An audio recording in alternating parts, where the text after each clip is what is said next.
But first, Labor's racist plan for an Aboriginal-only parliament, called The Voice, just got poisonous today. There's a vicious personal attack on National Senator Jacinta Nampijinpa-Price.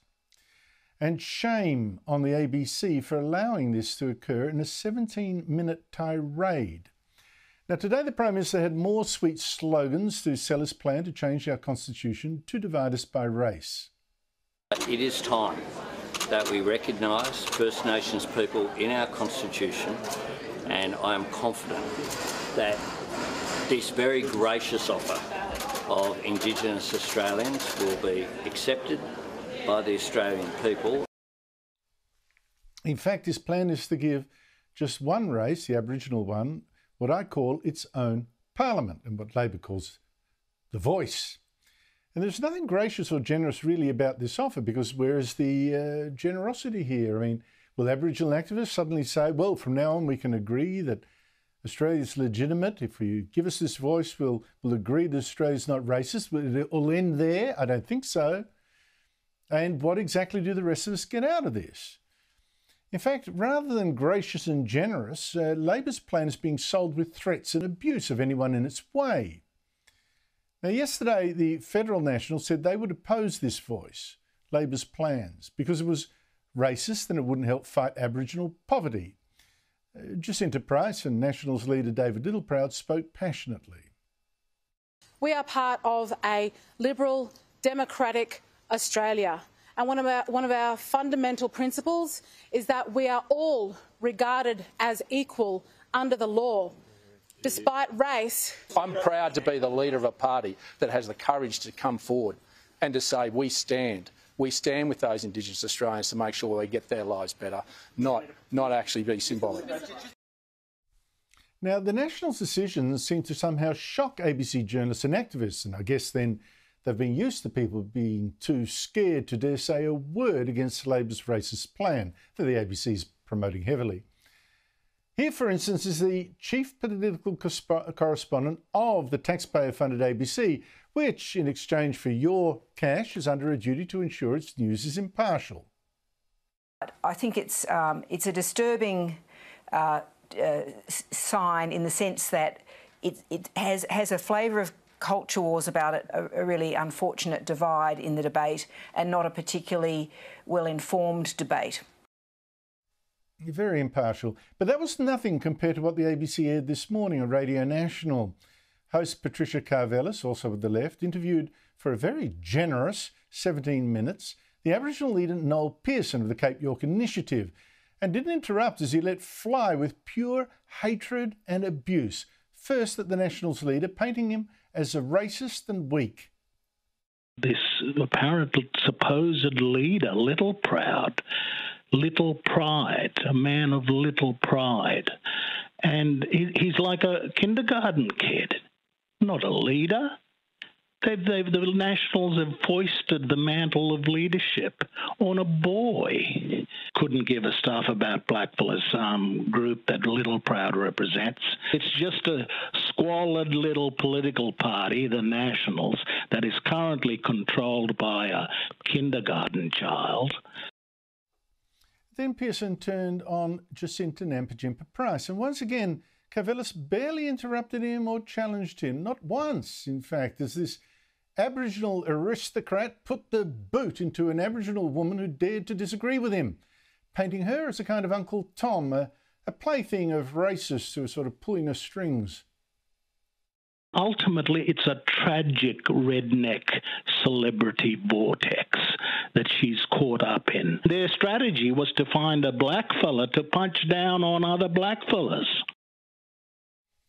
There's a lot more abuse of her, but I'm not going to play it. I don't think he should be rewarded with that. And I heard nothing generous at all or gracious in any of that. I heard only the rantings of a very angry man being as cruel as he could to not just discredit Price, but to intimidate her and make her shut up. And what did Patricia Karvelas, the ABC host, say during all this 17 minutes? Did she once say, aren't you being a little unfair? What's your evidence for these slurs? Do we need this tone? Not at all. She praised him instead. That's really interesting analysis. Now, of course, you've got to remember that Patricia Karvelas, like so many ABC hosts, is using your money to push Labor's plan. She's so behind this kind of race politics that on the night that Labor won the election, she joined the celebrations and took a selfie with Linda Burney, Labor's Minister for Indigenous Australians, and called her a legend. There she sits, while Pearson abuses Price as a racist sellout, says nothing. The ABC, you know, it's always the side and not the principle. And there were questions to ask Pearson and so many others in the Aboriginal aristocracy that are backing this Aboriginal-only parliament. In fact, the whole Aboriginal industry that has already failed so many Aborigines, and I mean real Aborigines and not the tens of thousands that I and Aboriginal activists estimate from census figures are fake. Karvelas, for instance, could have jumped on this claim by Pearson this morning, who was still ranting about Price. I discern in Jacinta's rhetoric no solutions, no attempt to articulate real solutions for people back at Yuendumu, for people back at Arukun. Well, if there's someone who's expert in no solutions for Arakan, it is this same Noel Pearson. Arakan is in one of 4 Aboriginal towns in Cape York and part of Pearson's Cape York initiative.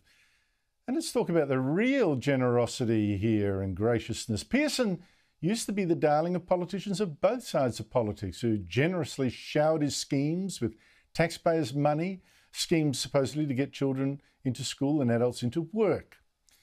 Look at this. Just 3,000 people were covered by this scheme. But in one 8-year period, Pearson's Cape York projects, his ideas, his leadership, was given as much as $150 million. You do the maths, that's more than $50,000 for each man, woman and child. And what are the results? Well, they've been shocking. There have been terrible results in schools, terrible results for so much there, even compared to other Aboriginal communities. There's been terrible riots 2 years ago too, 300 people having to flee their homes. Now this should tell you something about this Aboriginal-only parliament, the Prime Minister and the Indigenous Australians Minister today, justified by saying, well, this is really just about, you know, consulting Aborigines on the help that they were getting. This is about making sure voices in remote and regional communities are heard.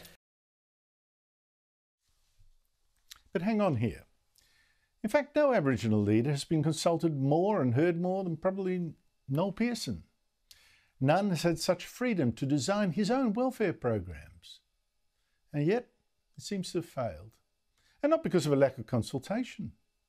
And nor should I add, by lack of will by Pearson to fix things. I mean, I don't dispute that he means well. It's just that the model is wrong.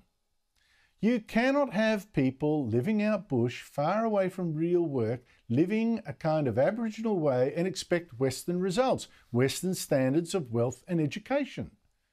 That is the fantasy that's been crippling this whole thing for 30, 40, 50 years. Cultural apartheid, it is a fantasy. Now, Jacinta Nampijinpa-Price and the rest of the Nationals, they have the courage to say so and to tackle this and demand a change. And this is such an important debate. Children's lives literally depend on it. And so it should be done with courtesy and respect for evidence. It should not be done the way we heard today. A vicious slander on the ABC that went on for 17 uninterrupted minutes. Now, Labor talks so nobly about how its idea, you know, dividing us by race will somehow unite us. This isn't about dividing people. It's about uniting Australians. Yeah. But uniting, in fact, means you must agree with Labor's voice or be smashed as a racist. Please, for once, can we be better than this?